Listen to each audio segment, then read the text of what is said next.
Hello, everybody, and welcome back to more Doki Doki Literature Club Plus.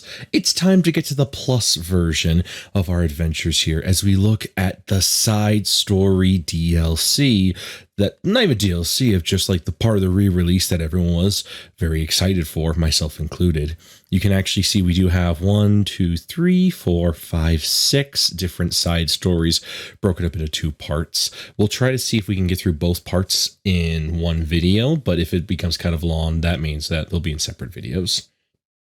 Now, thankfully, unlike in Doki Doki Literature Club proper, the side stories are exclusively just, additional story beats that happened basically between the other game, like the different characters before the main game started. So not a lot of decisions, not having to redo runs and everything like that. We're not going to get hit with a whole bunch of, hey, I've already done this before and everything like that. This is going to be purely just going through each individual character, or in this case, double character stories, to see the whole thing, and more importantly, to see the literature club being built from the ground up. I've already seen these personally, but I haven't seen them in quite a bit, so I'm excited. So with that, let's start with the first one, Trust, Part 1.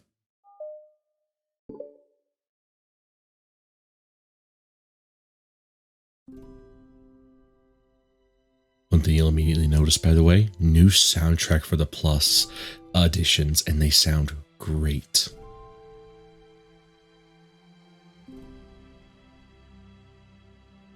Ooh, new background here, very nice. And the Literature Club with new lighting. Beautiful. Okay, everyone. The Literature Club is starting. Let's all have a seat and take attendance, okay?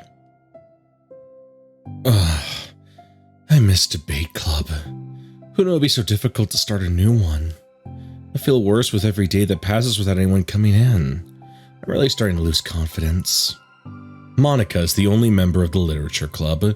In the days that have passed, all of her efforts to recruit new members have been fruitless. Am I going about this wrong? Monica glances at one of her flyers. The headline is, "Do you like literature?" Maybe nobody is into literature enough to pick it over the other club interests. I can't just rely on people liking literature. I need to sell them on a vision. A vision? But what kind of vision? Monica rests her head on her desk, deep in thought. Before she realizes it, the recent nights of staying up oh wow, it'll be a long day. Before she realizes it, the recent nights of staying up too late start to catch up with her mood. It's so quiet in the noise that the air conditioner is soothing.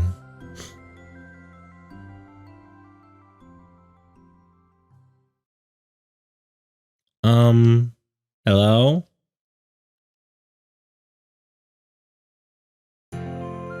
Suddenly, a voice causes Monica to snap awake.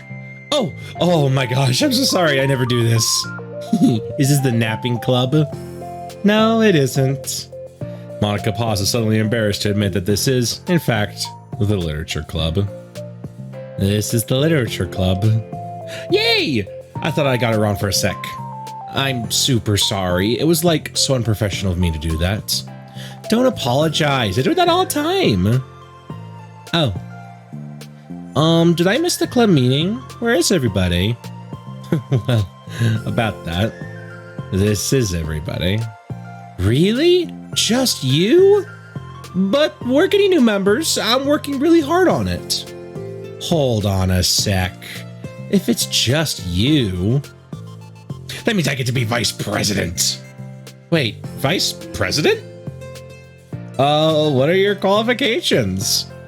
Well, I'm better at napping than you. Maybe I should be president. Now you're just making fun of me. Oh, I'm sorry. What was your name? Sayori. Okay, Sayori. I've been trying really hard on this club. I know you caught me at a weird time, but it's really disheartening to not be taken very seriously, you know? I care so much about this. I just want to find other people who do too. Oh no, I'm so sorry. I do care, I promise. I have a hard time being serious, that's all. I didn't mean for it to hurt you. And I was joking about the whole vice president thing too. I'd make a terrible vice president. I mean, I'm sure that Monica tries to say something to reassuring, but it's difficult when she still doesn't know much about Sayori. I'm sorry that this isn't like a real club yet. Would you still be interested in joining after I found a few more members at least? Well, no. I want to join now. Really? Yeah, it sounds like a lot of fun. Besides, I could tell how hard you've been working. You're doing something amazing. You should be proud of it, you know? So let me help you and turn something stressful into something fun. If nothing else, I'm good at that, so... Honestly, how could I possibly say no to that? That's really sweet of you, Sayori. Oh, I'm Monica, by the way. Monica. That's such a cool name. Oh, now you're just trying to cheer me up. But you're smiling. Well, I didn't say it didn't work. Monica glances at the flyer on her desk and realizes that her name is already written on it. So, what do we do first? Well, it's getting pretty late, isn't it? We can go home and try out with some new ideas to recruit club members. I can do that. Cool. And I think I need to put some more thought into my vision for the club. You know, like a mission. My mission is to make everyone happy. Yeah, something like that. I need to think about it. Hey, do you like hugs? I guess so. Sayori suddenly pulls Monica to a friendly hug. Then let's go. Some people can just really use a hug sometimes. Besides, Sayori whispers loudly, hug energy is what keeps me at my best. Hug energy? Monica laughs. Although Sayori is very different from her, Monica feels her spirits lifted. Maybe it's because she finally found another club member. But, well, I'm looking forward to tomorrow then. It'll be fun. Yeah, I'm excited. I'm going to think really hard tonight about how to get more people. Yeah, me too. So this is kind of the vibe of the Plus stories and everything like that. It's basically what if DDLC was a regular old visual novel, no horror aspects. A day passes and the time comes for the Literature Club, Monica and Sayori, to reconvene. As president, Monica ensures that she's the first to arrive at the club room, but she finds herself waiting longer than expected for Sayori. It's been 10 minutes already. Maybe Sayori changed her mind about joining? No, that can't be. She was so excited yesterday. But I'm getting kind of worried. Suddenly, Sayori comes bounding through the door. In her hand, she's holding a sheet of paper. Sorry, I'm late. I'm here. It's okay. Welcome back. And Sayori spins over to Monica and deposits the sheet onto Monica's desk. Oh, what's this? Take my hand. Take my hand. Take me forward. Take me to your dreamland. Caution me to watch my step so I can't look back at my footprints. Climb the stairs ahead of me while I look up at you. The more I look forward, the more I look up, the more I can lend to you. If you could trust me to follow your pace, I'll trust you to set it. If you could trust me to lend you a smile, I'll trust you to return it. Take my hand, take me forward, take me to your dreamland. Hey, this is really good. You wrote this, Sayori? Of course. Wait, no, that's the wrong side of the paper. Huh? I wasn't really sure of that yet. I'm so embarrassed. Monica flips over the paper. Written on the other side is a list of ideas for recruiting new club members. Oh, so this is what you meant to show me. But I'm curious now. Do you write poetry often? I do, but I'm sure not anywhere near as good as you are. Really? I'm actually terrible at writing poetry. I've never written anything I was happy with. Like, I always read it again a week after I write it, and I'm like, wow, this is so stupid. I don't know. It's like the dramatic version of me who doesn't agree with the person I want myself to be, or something like that. Aw, you should have more confidence in yourself. You're the Literature Club president. I guess you're not wrong there. I need to, like, set a good example or whatever. You know, I can envision the club doing something like that. Doing what? You know, like sharing poems we write and stuff like that. Oh, yeah! I would love that. It's such a good way to learn about other people, you know? It's like we have so many emotions that we can't express to other people usually, but you can't when it's in a poem, right? Yeah, I think that's helping me form a more cohesive vision for the club. So I'm glad you showed me. Well, even though it was by accident. Me too. I felt embarrassed at first, but now it feels good that someone else read it. I'll try to show you more of them in the future. I'd love that. Oh, geez, I'm getting distracted. Do you want to go over this recruitment brainstorm together? My brain stormed so hard. It was like a brain hurricane. My brain is a natural disaster. Sayori, that's terrible. Anyway, let's take a look at the list. Make cupcakes. I was hungry. But it's a good idea, isn't it? Let me think about this. I mean, when would we have the chance to give people cupcakes? You know, like when they come into the club. So what if we said we had free cupcakes on the flyers? I'm like kind of worried that I'm bringing in the wrong kinds of people, you know? Wrong kinds? People would just come for the cupcakes and leave. Nobody would do that. That'd be so mean. But you know, I want to find people who are really into literature, even if they don't know it yet. Let's see, the next thing on the list, hunt for people reading books. I don't think I get it. Like going around the school and finding people who are reading books, you know, like in the morning or during lunch, and we tell them to check out the literature club. Well, the problem with that is, like, wouldn't most people reading books just be doing it for an assignment or something? How would we know if they're just reading for fun? Well, we could ask them, but then we'd be bothering people who are trying to do schoolwork. I didn't think about that part. I'm sorry. Hey, don't apologize. You're coming up with a lot more things than I can. Oh, your next idea is to hand out flyers rather than just put them up on the wall. I definitely like to start doing that. I'm useful. I never said you weren't. I just need to think. What would we tell people when handing them out? I don't want to just be like, join the literature club. Let's figure out how we can better engage people. What if you told them about club activities and stuff? What club activities? Yeah, I guess it's supposed to be my job to come up with that, right? A vision for the club. Okay, Sayori, pretend you're a normal person for a second. Wait, I didn't mean it like that. You know, like a random passerby who's getting a flyer. How would you react to the day at a literature club? Probably like, literature is stupid. I'm joining the anime club. What the heck? Sorry, I was thinking of a friend of mine. Oh, what if I said we like go do group readings and discuss it together? I'd probably nap through that. That's you, Sayori. Yeah, but that doesn't really sound fun to most people anyway. We need to catch their interest, you know? Oh, this sucks. Why is this so hard? Monica, don't be sad. What do you like about literature, Sayori? Me? Well, kind of what I said in the poem earlier. I think it gives you a chance to express yourself. Like, express yourself in ways you normally can't. When you're just doing your normal day and talking to your friends. I mean, we all have so many thoughts and feelings that we just don't get to share, you know? It's like intimate. Yeah. How do we get that across to people? We could be like, express your true self. Be intimate with us. Okay, that's kind of... I'm just kidding. Oh my gosh. What is it?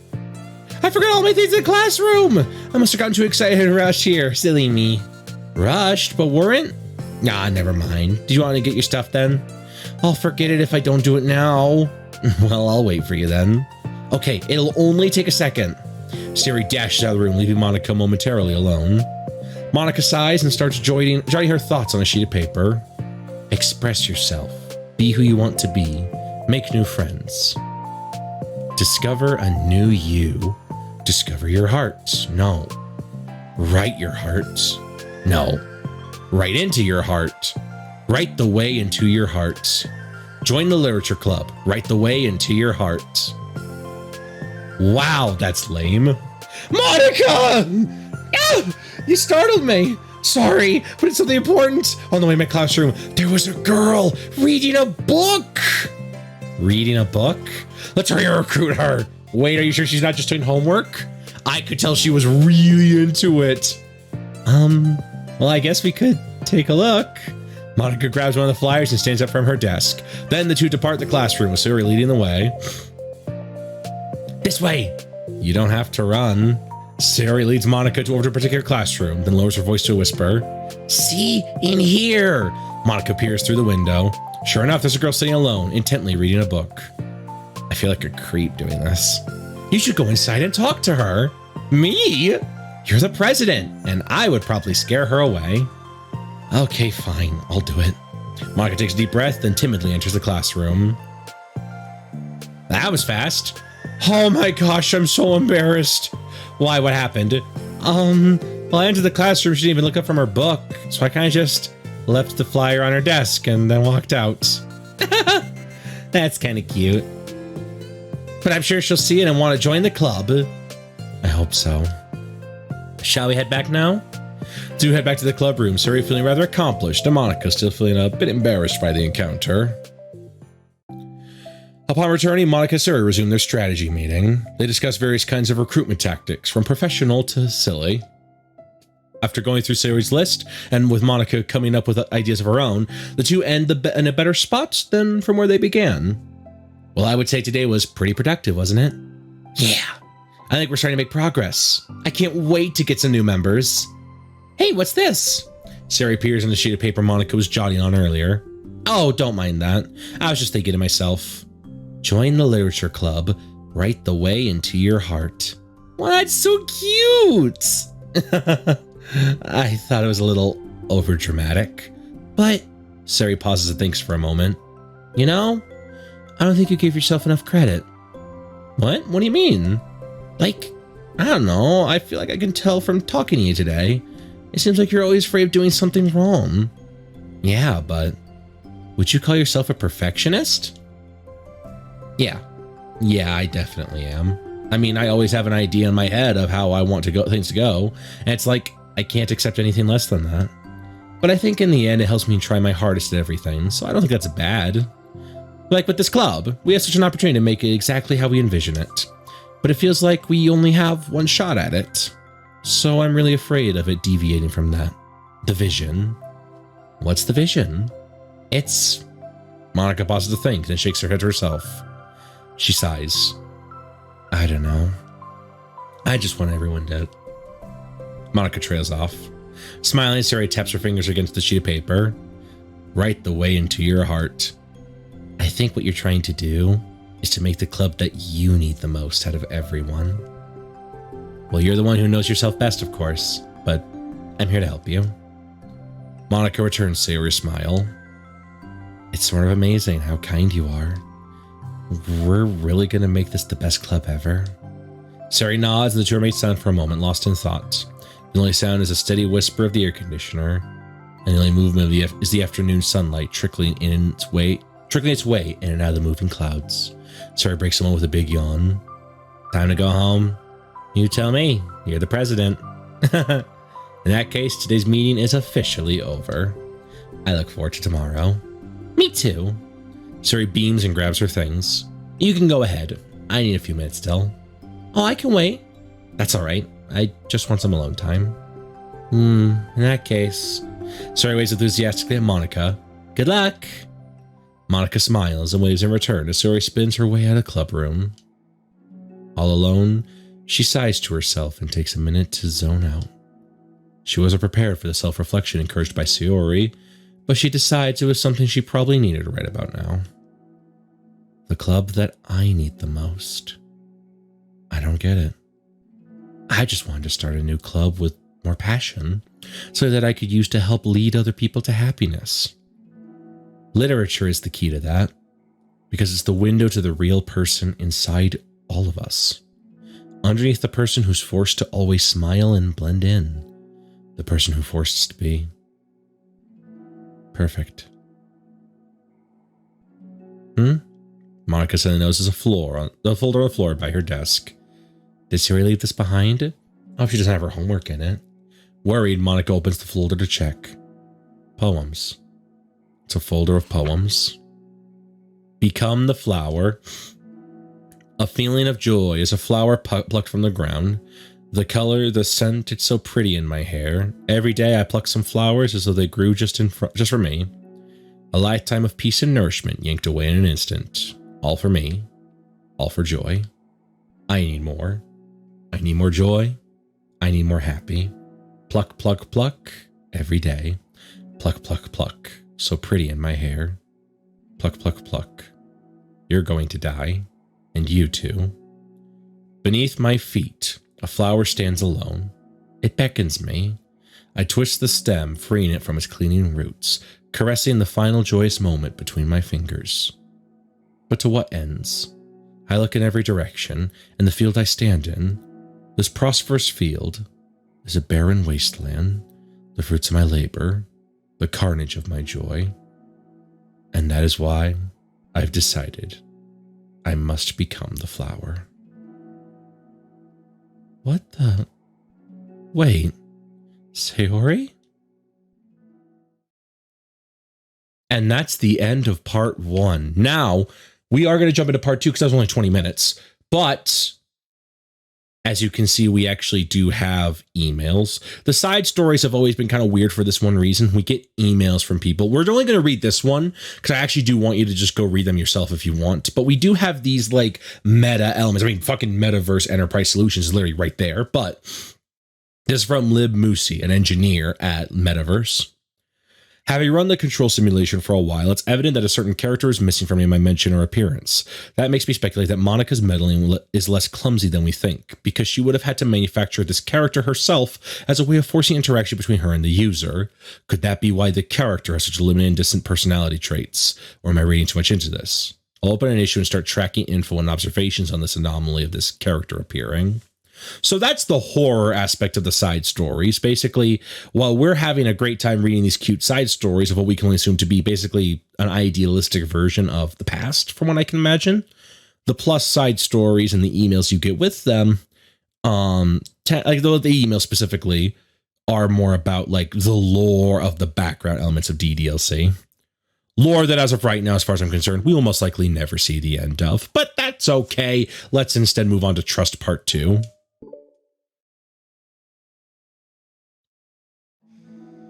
Another day passes in a flash, and it's already time for the next club meeting. Although Monika should have come with a plan for today's club at tasks, she hasn't been able to shake her feeling of guilt and anxiety after reading Sayori's poem. I'm so stupid. How did I let myself be the center of attention? Sayori's going through this kind of feelings, and I'm letting her comfort me instead of the other way around. What kind of club president does that? This whole time, I didn't think to ask about her own feelings. So much for the stupid vision. Sayori enters the club room with her usual smile, but upon seeing the downcast Monika, her smile quickly fades into an expression of concern. Monika? Is everything okay? I'm really sorry. I'm such a terrible friend. Huh? What are you talking about? You're an amazing friend. Monika shakes her head. I made this all about myself. Even you said so yesterday. You told me that I'm trying to make the club that I need the most, right? But my problems are so trivial compared to yours. Sayori responds quietly. What are you talking about? But as she says that, her face darkens. Through the silence, Sayori mutters her realization. I left my folder here. Monika stares blankly ahead, unable to come up with a response. I wasn't ready to share those. Now you're worrying about me. I don't want that. But why? We're friends, right? Wordlessly, Sayori nods. Friends look out for each other. I want to be here for you as much as you're here for me. Another long moment passes in silence. The air is incredibly heavy. This is different. It wasn't just about you yesterday. It was about the club. Besides, things were so happy yesterday. You didn't need to do this all of a sudden. I don't want it. I like happy, so if you do this, then you're just being selfish. Monika massages her forehead, struggling through the frustration of such a paradox. It's understandable this area isn't ready to share certain things, but as unfair as it is for Monika to pry, it's also painful for Monika to force herself to ignore the needs of her friend. I'm so sorry I looked. I disrespected your privacy. No, I don't blame you for looking. You would have at least needed to check if it was mine. Yeah. Monika takes a deep breath. Okay. I understand you don't want me to worry, and I think I'll be able to put this aside so that we can move on. But can you promise me something? Promise you what? Monika pauses, collecting her thoughts. This is the Literature Club. It's a place where people can express themselves in ways that life normally doesn't allow them to. That's the vision. In fact, it's our vision. Write the way into your heart, or whatever. So I just want you to promise me that you'll remember that too. It doesn't have to be right now, but I want to be here for you when you need it. I want us to be ourselves like that. Sayori smiles gently. I'll promise if you promise. Unable to help it, Monica returns Sayori's smile. I promise. Me too. As the conversation closes, the mood in the room is lifted. With that behind them, it's time to proceed with the club activities. So, want to teach me about poetry? Huh? But what about recruitment? It's fine, we have plenty of time for that. But right now, I feel like I want to do this. I mean, I do have to fulfill my end of the promise, you know? There's no way I could say no to that. Just don't expect much. I do a lot of writing, but it's not like I'm a scholar or anything. That's fine. I think I just need some, motivation. I never know where to start when it comes to writing poems. Starting isn't so hard. You just kind of need to write down your feelings and see where it takes you. Yeah, but that wouldn't come out any good. It's not supposed to. You're going to have to fight your perfectionist mind on this one. You could just start by writing your feelings and see what kinds of things it makes you think of. And then you could turn your feelings into a little story. You get your feelings down first, then make it sound pretty later. It's not like building a railroad where you need to get from one end to the other. It's more like a college where you find all the things you want to put in and then you arrange them in a pretty way. At least that's how I do it. It's not like it's the only way. But it's a really good way to not get stuck right at the beginning. I understand. Yeah, I always get caught up on how it sounds that I forget what's actually important. Monica pulls out a pen and paper and starts writing on it. Stop being a perfectionist, you idiot. I'm just joking. Monica scribbles out, you idiot, after she writes it down. No, keep it. What? Why? Are you calling me an idiot? Of course not. But the point is you're not supposed to police your feelings, right? Be as dramatic as you want. But I was just... Well, yeah. Underneath the scribble, Monica rewrites, you idiot. She stares at the paper. Her words stare back at her. It's kind of funny how I wrote down that I'm mad at myself for, and then I did that exact thing anyway. This is really going to take some getting used to. I believe in you. Thanks. I do too. Me, I mean.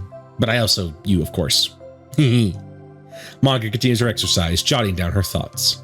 It's surprisingly quite a struggle for her to write without overthinking it. But after a while, with Sayori's guidance and encouragement, Monica's sheet of paper begins to look fairly lively, peppered with all of her random thoughts. Phew! Monica looks up and down her sheet.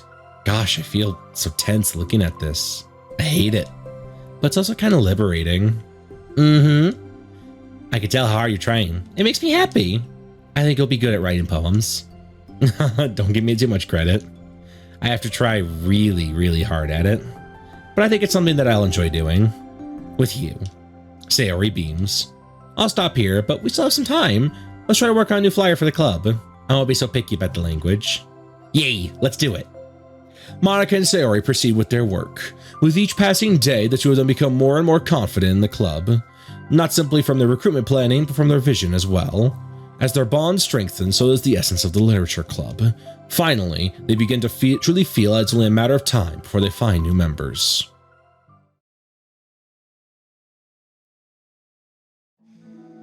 Another day passes. As usual, Monica is the first one to the club room. With her is a printout of the revised literature club flyer, complete with all the new ideas Monica and Sayori came up with. If only this was the flyer we gave to the one girl reading that one day. So much more attractive than the old one. But the new catchphrase on the is featured clearly in the center of the flyer. Write the way into your heart. Surely, common sense would say that one writes from the heart, not into the heart. But the message being delivered is that one can use writing to discover themselves. Hopefully, Monica and Sayori had thought that would be enough to garner some curiosity from students. Why do I feel so tense looking at this? Monica thinks back to the previous meeting when she performed the writing exercise. Was I always this bad at expressing myself? How am I supposed to be the president if I can't demonstrate what the club is supposed to be about? The literature club is truly beginning to take form, but with that, the weight on Monica's shoulders only becomes heavier. Debate club was always about rigid structure, formulating airtight points and counterpoints, and delivering them with conviction. It was about the person on the outside. That's why Monica was good at it, and existed entirely within the realm of comfort. It's suffocating. I need to break through this mental wall. I had to learn to express myself. For real. Monica pulls out a sheet of paper and grabs her pen. She presses the tip of the pen firmly against the paper. But her hand doesn't move. Instead, a tiny blot of ink collects around the tip of her pen. Monica lifts her pen as she stares at the little blotch. For some reason, she feels compelled to run her finger across it. As she does so, the black ink smears across the paper, ruining Monica's canvas. Ugh.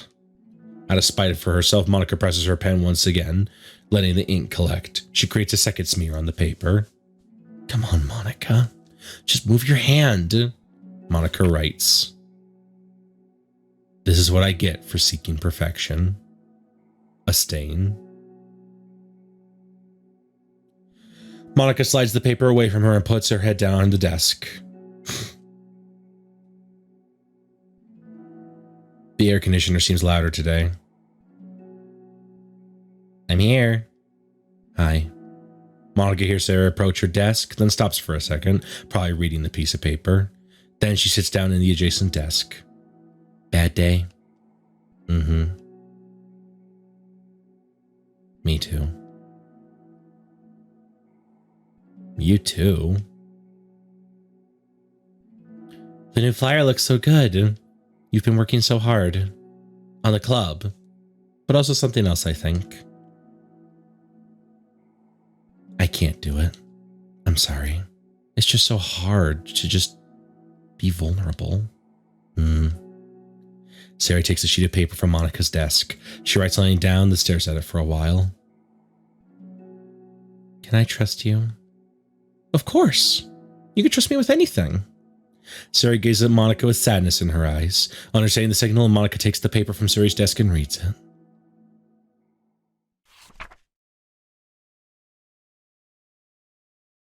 Sometimes I want to die. Sayori! This is really, really hard for me. Her voice shakes. So if I can do it, then you can too. Because you're like a million times better than me. That's completely not true. Sarah takes a deep breath, trying to steady herself. That's something about me that I've never told anyone before. Even now, my head is like screaming at me to stop. Wait, you don't have to force yourself. I mean, just because of the promise yesterday, I want to. It just feels right. I mean, maybe it's part of the reason I came to this club in the first place. This is the literature club. I trust you more than I'm scared. At those words, Monica stands up. Sayori must have taken days to work up the courage for this. Or Monica's own futile but genuine efforts already the push that Sayori needed. Sayori's deliberated breaths can be heard over the air conditioner. As she prepares herself to continue, Monica waits in gentle silence. I have this problem where I get really upset when people worry too much about me. I can't control it. It's like, why waste your energy worrying about me when you could just be happy instead? So I never tell anyone about these kinds of thoughts I have. It's so much easier to just smile and help everyone else be happy. But that's terrible. That's what Monica wants to say, but she stops herself in fear of saying the wrong thing. It's just that if everyone knew about it, they wouldn't treat me the same anymore. Like whenever I'm not smiling, everyone would worry about me and ask me what's wrong. I know that, because it used to be like that. Sayori pauses, seeming to recall something in the past. I just want everyone to be happy. That's the most important thing for me. And letting people look inside my head doesn't bring happiness to anyone. Sayori pauses again, her solemn expression making her look almost like an entirely different person. How did you find the courage to tell me this? You're not worried that I'll be one of those people too? I am worried. Part of me really hates myself for doing this. But another part of me, I think, just felt like it would be different this time. Whenever we talk about what the club is supposed to mean, I kept feeling like it was right for me to do. Especially after you've been trying so hard to express yourself too. It just made me feel like I could say it in confidence. And our friendship doesn't have to change. It's so silly. The club is only 2 people, but it already means this much to me. Monica feels a tightening sensation in her heart, a feeling of connection as Sayori's emotions radiate between them. Me too. I was so lost until you showed up. You're so brave, Sayori. You're so strong and brave. I don't even compare. Monica steps forward, but if nothing else, I can at least offer you some hug energy, if you'd like. Wordlessly, without a smile, Sayori rests her forehead on Monica's shoulder. Through their contact, Monica can almost feel the torrent of thoughts swimming in Sayori's head. At this moment, enchanted by the air of the club, Monica realizes that all of the days that have passed, this is the one where she really, really hopes that nobody walks through the door. She speaks softly. You're like the sweetest girl I've ever met. You can say anything. I'll never judge you. I promise. Sayori's breath begins to quiver. She takes several deep breaths, trying as hard as she can to start speaking, to say the things she's never once dared to say out loud. Finally, she speaks in a choked voice. I'm so worthless. I'm worthless and everyone would be better off without me. She suppresses a sob and as a tear falls down her cheek.